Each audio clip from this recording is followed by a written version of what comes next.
Hey everybody, before we get started, just a reminder this was brought to you by our patrons like FGO Comics, Qua, Jimmy Vasquez, Kylie Denton, Nestor Flores, and Sotasan0424. If you like what we do and want to see us do more, consider supporting us on Patreon. You can get access to episodes early and lots of other goodies, and it really help us out. Thanks for your support, everybody.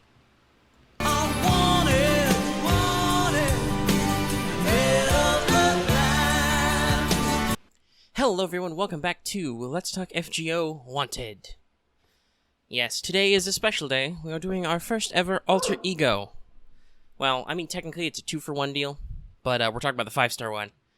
So, usually this is the part where I tell you that we're going to, break it into 4 segments. We're going to talk about their history, their in-game lore, their mechanics, and their rarity, with rarity meaning how common their rate-ups are, not what their star rarity is, because obviously every servant featured on Wanted is a 5-star. But here's the thing. Today we're going to talk about Meltryllis, aka Meltlilith, and she's an original character to Fate, and from a game that's originally not out in English, so, yeah, that first half's going to be a little bit more weird, but we'll cover what we need to. So basically, Melt is the common way to do it, appeared in Fate Extra CCC, a PSP game, which was only released in Japan, and being on the PSP, will never be released in English in its original form, but hey, if you want to do a remaster, guys, there's a lot of desire for that. She's one of the high servants built by one of the major antagonists, BB, who we're going to learn more about in the actual Seraph event coming. BB Strikes Back, who serves as a boss and antagonist, but also you kind of got to get into her psychological issues. Melt is described as having kind of, a domineering, self-serving personality. She's self-sufficient and doesn't care for others' feelings and emotions and just does what she likes. But obviously, part of the point of the game is to help people grow out of that. There's a lot of pop psychology in CCC. It's going to be super interesting to read the collab event that's upcoming. But yeah, so she's a major character in CCC and CCC Foxtail, one of the Sakura 5. And so the reason why we're going with Meltryllis is, so nobody's actually updated it, the graphics yet. I'm a little surprised by that, but the spelling used at the panel was Meltryllis. And also, all of the Sakura 5 are named after flowers, so Melt is obviously a reference to the Amaryllis flower, which actually should be pictured on screen. It's the thing in the bottom down there, the pink and white. So obviously, Meltryllis is probably a more accurate translation. It's been used for some English localizations before, or translations. But Meltlilith is pretty popular. We're going to probably split the difference and talk about it just as Melt for a while, but if you're curious why the video is titled Meltryllis and why I used it a couple times as the full version, that's why. Even though when I pulled these assets from the wiki, they weren't updated yet. But hey, we'll see. Hopefully when it officially comes out. But yeah, so that's where Melt's name origin comes from. We should also mention that as a high servant, which isn't mentioned on here because it does nothing, but she technically has that skill. BB was very cheaty in creating her alter egos, so she combined not necessarily data of heroic spirits, but she combined data of divine spirits that the Moon Cell had laying around to create really powerful alter versions of herself or encapsulate parts of her personality. Like I said, there's a lot of complex psychology stuff going on in CCC. But Melt is made up of 3 divinities. She is made up of Artemis, Leviathan, and Saraswati, which is where she gets a lot of her, maybe her younger appearance. She has a team-up attack with Passion Lip, which is called Virgin Laser Palladian, which is obviously an Artemis reference, but her water powers are Saraswati and Leviathan related and stuff. So she's an interesting, fusion of several divine entities into one, given a Sakura face and kind of her own faceted personality. And it'll be really interesting to see it because, hey, guess what? In addition to those other things, she's going to be a major supporting character for the CCC collab, so I hope that's fun. And hopefully people are having fun with her by the time this goes public. I don't know. I don't know exactly when this is coming out. The extended maintenance in the short time window has made it a little complex. But that's really all there is to kind of generally talk about Melt as a character. To get her, there's not say, as opposed to trying to talk about an Artoria, there's not so there's 3 different versions of the Artorian mythos. You gotta talk about Lamort to Arthur, but you gotta talk about, Record of Kings of Brit, etc. No, it's just, she's from CCC, so you'd have to get into CCC-related items, but that can be a little hard currently because the original CCC is untranslated. Though there is a very good run, I think it's a complete run-through of the Gil route, which was translated by a YouTube user. I think it's, off the top of my head, I believe it's ZVN, if I'm mistaken. Sorry about that. Let me know if you're out there. But that's got a full-blown playthrough of it. All of it's recorded and uploaded, which is the mostly translated Gil route. So you can find out some more about Melt there if you want to, but then, you got to watch that video. So, with that out of the way, let's jump into the mechanics, because, well, there's not much else to talk about. I'm not here to do, like, a full-blown, detailed literature character analysis. I'm not writing an essay. I'm shooting a video. So, Meltryllis, she's your first 5-star alter ego, though there will be a second one very soon after her, in case you didn't know that. Look forward to that wanted video as well.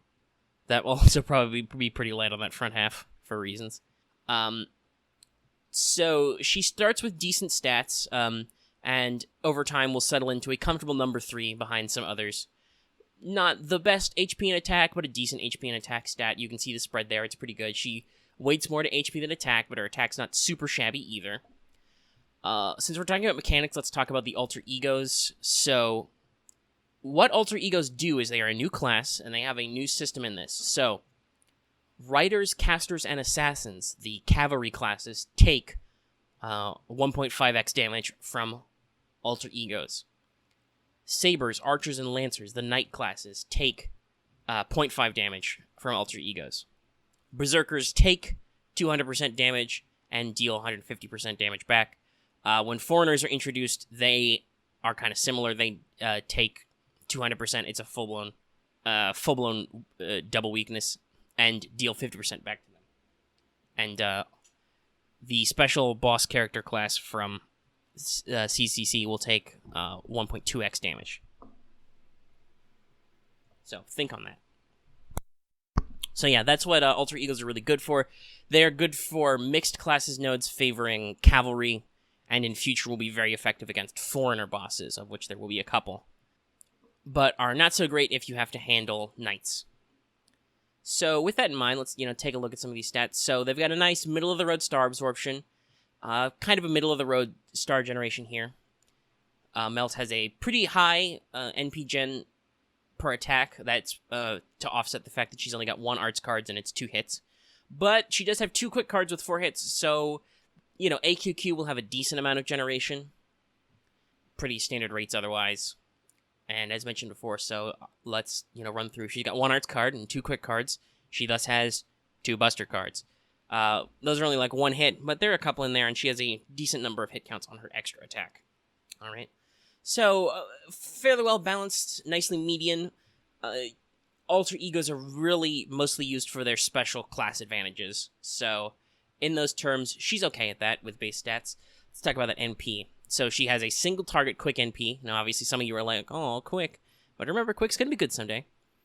And Melt is a decent vehicle to do it. So she deals damage to 1 target, usual single target multipliers. She removes all their buffs, and then she has an overcharged-based self-quick up for 3 turns.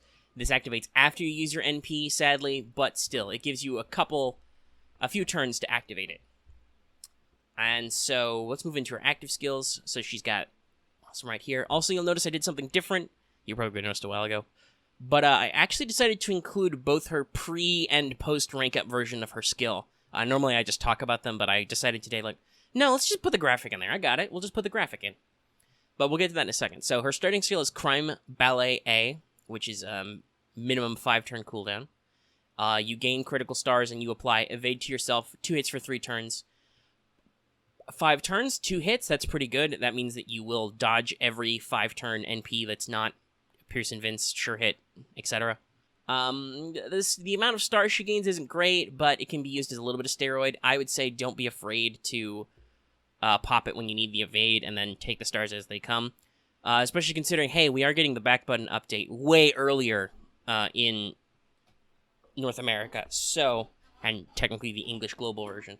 So you're going to be able to use stars a little bit more efficiently now, because you'll be able to see where they're going before you use skills and stuff and see how they're going to be distributed.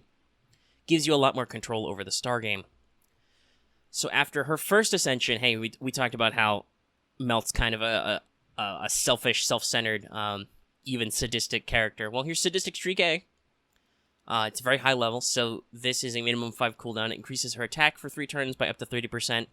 Not the best, but hey, you know, attack applies to all attacks, not just any one card type, so if you're using her a lot, that works. And it reduces your defense by 10% for 3 turns as a demerit. Not great, but 10% isn't terrible either. She does have that slightly more HP weight. So the original version of her skill, Meltryllis EX, this decreases the NP damage of all enemies for 1 turn. After 1 turn, it will then increase your NP damage by 20% for 1 turn, and then it decreases the NP damage of all allies by 50% for 1 turn. And the amount it reduces down by is up to 50% with a minimum 6-turn cooldown. So this one's just, the original version was awkward to use. It dampens your allies and as well as your enemies, but it also has a weird timing where you have to pop it the turn before you would use an NP, so it's kind of awkward. It's like, well, why wouldn't I just want to use a skill that increases my NP now, and finish off the enemy before they pop an NP anyway? So it's a little awkwardly phrased. The upgraded version after her rank up changes this up, so this means that her NP damage bonus becomes scaling. It's 20 to 30%, and it lasts 2 turns, so it lasts the turn you activate the skill and the next turn. Well, not super well suited. It does have 8 hits, but it's not like all super spectacular. She's not perfectly suited to NP spam, but when Scotty is added, there will be an opportunity to get a little NP spammy with quicks. So you will be in a position to maybe do it 2 turns in a row. I'm not sure. I'd have to double check the math on that. I'm not always very good at the NP charge math, guys. Sorry. But the upgraded version has a lot better flow to it. And it still decreases allies, but it's only 1 turn. So basically, Melt's at her best when she gets to fly solo. She doesn't want to do NP chains. She wants to do Brave chains on her own. But if, like I said, you do that Scotty combo and you do, NP quick, do big crits, increase your NP gain, that kind of stuff with her attack up and her NP damage up, you can do a decent amount of turnaround. And the beauty of alter egos like Melt, as we said, is the fact that she can apply that pretty decent damage steroid and attack package not just to an assassin, not just to a caster, and not just to a rider, but to all of those, and to foreigners too. So you take a lot of broad ability, which works out really well. So let's also talk about her passive skills. She's got a lot. As noted before, High Servant A is not listed here because it has no effect in game, but it's just a thing. So, Melt has Magic Resistance B for decent debuff resist. Oh, and hey, she has Core of the Goddess B, so she has even more fucking debuff resist. That's really good for an attacker, but it's there. Keep that in mind if you have to fight her. She also increases her damage dealt slightly by a couple 100 points per hit. So, she has Riding B, which increases her quick card effectiveness by 8%, and Independent Action A, which increases her critical strength. Considering she's quick-focused, both of these are good. I will say that I guess the only thing missing from her package is her star absorption's only middling. There are classes that are better than her. Riders. So depending on what you're doing, you may have complications giving her stars without some additional support to increase her weight. Like we said, her buffs are all mostly selfish. Stars are probably the least selfish just because, like we said, her star weight is middling, so she doesn't have a lot of control over it personally. But her, decreasing team NP damage, her attack buff is personal. She's very self-focused as a character, but she'll dish out a decent amount of damage if you can get all of her skills firing up. And unlike, say, Kiara, who's going to be our next alter ego 5-star that we're going to talk about in a different Wanted, who has needed several buffs, so far I think most people are okay with Melt after the Melt Virus update, which, like I said, just basically makes it less tricky and kind of counterintuitive to use. If you want to talk team comp, well, obviously she's quick, so Scotty in the future. I mean, she's technically crit-based, so anybody who crits is okay with Merlin. It's just, and she does have 2 buster cards, it's not as optimal. Your spike damage will be a little bit different. Waver's a great support for all types. Other than that, you're probably going to want to bring people who can generate stars, but maybe who don't necessarily slurp up all those stars. And if you can control star weight, that's good. Otherwise, probably defensive buffs, because while she does have that evade, that's her only really defensive skill, and one of her skills will decrease her defense, so you're going to maybe want to fort up a little bit. CE selection, quick crits, weight up, that sort of thing. And like we said, I kind of passed over this, but it is very important to note, her NP does remove buffs, so especially with that wide class cross-section that she hits, that's going to be really helpful for certain types of boss fights. So she can be a very handy servant to have for lots of stuff. So let's talk about rarity. Hey, if you want Melt, well, now's a really good time, because I'm looking at it right now. Oh my no, there are only 3 rate-ups. You're looking at the original Seraph, BB Strikes Back type thing, that's happening soon in English. If this video is public, it may already be happening right now. At New Year this year, which, depending on how they choose to break it up, that might be Thanksgiving this year, but later this year. And then in a couple years, when the Seraph the CCC collab is rerun. So that's like, you're looking at 2 solid years of just hoping and praying on paid gotchas, guys. So if you like Melt, this is going to be one of your few opportunities to go whole hog in a while. All right, well, that's the video. Hopefully that covered everything everybody needs to know about Melt. For those of you with pre-roll rituals, hopefully this video isn't too delayed in getting out to you. And, well, I'm glad you tuned in. Yes, like I said, we will have one for Kiara, because I know she's coming out. And yes, if you're interested in alter egos for class reasons, but maybe Melt's not your cup of tea, wait like a week. There'll be another one. Although, like I said, I will warn you, Kiara is okay at launch. She needs a little bit of refinement later, and that might take a while to filter out. Anyway, if you're interested in more details about the CCC collab, or about all the many, many other quality of life updates coming with that game update, go ahead and check out our other show, Let's Talk FGO. So I will see you guys in the next video. If you like this video, don't forget to give it a like. If you have any comments about Melt, go ahead and leave them in the comment section down below. You can also join our Discord. That link is in the description. And if you're new here and have not already, please subscribe to always get our latest videos. And even if you're already subscribed, consider hitting that bell for notifications so you always know when we post a new video. That's probably pretty important for this one, because it's going to get posted at a weird hour. Probably. And like it says at the front of the show, consider supporting us on Patreon. You can get access to this episode early, a whole day-ish before other people. Definitely a calendar day, at least. And always keep up. And also, support us. Let us do bigger and better things. And stay tuned for more Wanted, and stay tuned for more Let's Talk FGO. I will see you next time.